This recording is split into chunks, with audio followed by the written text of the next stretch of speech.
Alright, we're back again. Singular Reasoning. Name's Frederick Jordan. We had up here was a diagram of the internal consciousness and the different layers of our consciousness as they climbed up the high rise of enlightenment. This was a model I used to describe reality itself. Reality be born from an energy of nothing, and that nothing drives purpose in each phase of reality. Gravity, force, wave, particle, elemental, and maybe a relative world that you can see. Relativism isn't actually abstract. Perception is not reality. There is a relative truth to each phase of the forces of environment that we have in the sciences, and also inside the human mind. So if this is the floor that we're born in as an infant state, just responding to basic stimuluses that are around us using our senses, as we grow in consciousness, we gain a new floor of reality within ourselves that allows us to see out into the world farther. As you live in a high-rise, you can see farther down the street, help you absorb more information. So that was a summary of where we're at.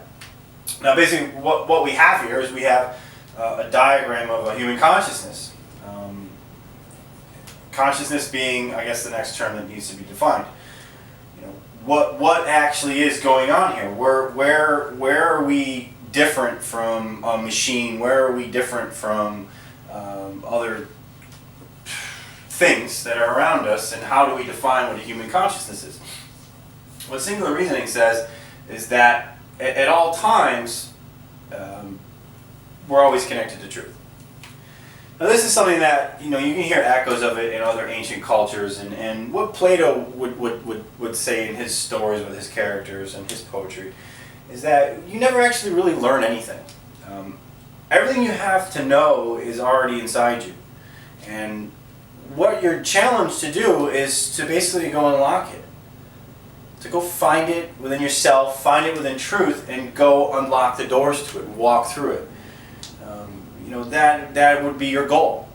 So this isn't so much that you're learning things and you're recording them like a computer stores information and learns it. It adapts it and stores it into volatile and non-volatile RAM systems and hard drives. That's not what's occurring here. Truth and all the questions of the universe are there with you.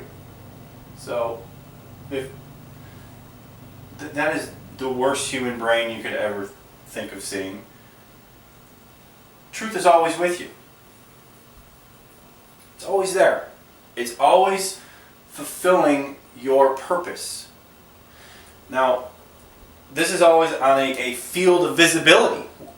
So purpose is happening unconsciously and consciously at all times inside of us.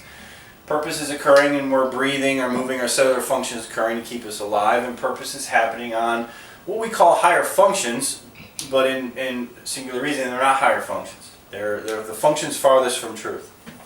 We're going to take a break here. This is a step that moves into a new phase on how nothing impacts the human consciousness, and then what is a human consciousness, and how do we grow and how do we enlighten ourselves. Fictional story is a training manual on how to train the mind through the written word. It's an abstract sentence structure, forcing the mind to expand itself into other areas of reasoning to make itself a little smarter. Singular reasoning can also be found through a thesis paper that's very direct.